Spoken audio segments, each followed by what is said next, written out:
So I usually do this with the clap. I double it, then I triple it. I put them into a group. So this is gonna be the clap group. Okay. And you can do a little bit of trick like this. I don't know if you knew that, but this thing here, which people usually think it's the balance, it's not even the balance. So what you can do is right click on the C center and just to make it select split stereo pan mode.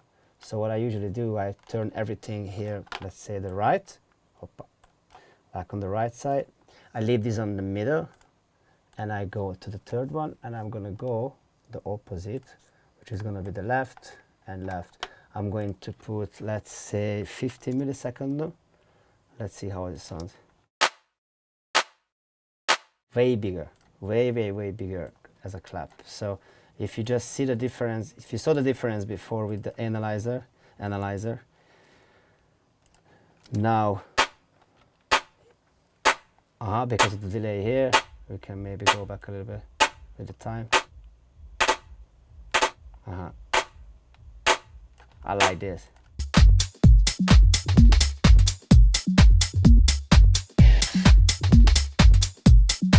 That's a different level of clap.